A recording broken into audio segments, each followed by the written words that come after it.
person in this room who would let any member of their family cross into a border town into Mexico today.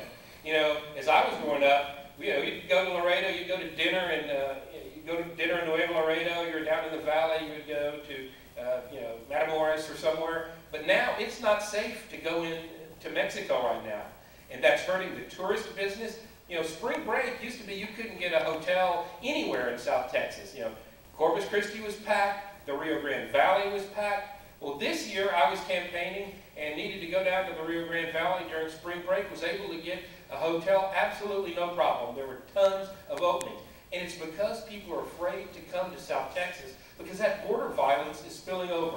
I was talking to a commander of the Corpus Christi Police Department. He was telling me a couple of months ago the transnational drug gangs from Mexico came to Corpus Christi, Texas, assassinated someone, went back down to Mexico, and killed every member of his family across the border. The violence is spilling over now, and we've got to do it. You talk about pork barrel spending. We don't need to be doing bridges to nowhere. We need to be pouring money into border defense. We've got... Yeah, we've got the Sarita checkpoint. I drive through it at least once a week on my way to campaign in Brownsville. It's one of the biggest locations in the country for drug seizures.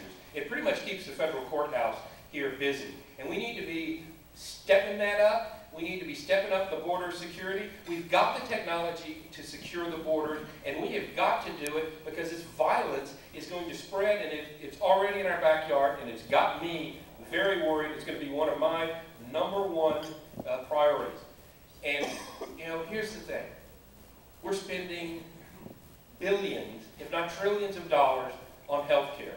And if you look at the United States Constitution, it doesn't say anything about health insurance. It doesn't say anything about health care.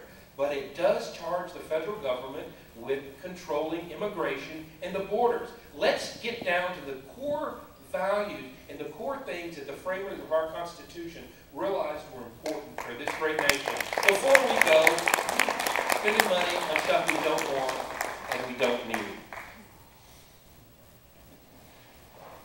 You know, we talk about Ortiz's telephone town hall. He doesn't want to talk to you and me directly.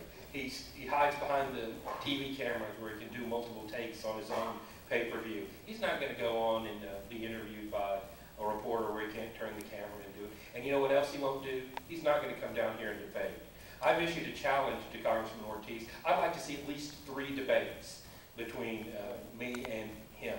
I think, you know, once you see both of us together, the choice will be clear. There's only one person who needs to be representing South Texas, and that's me.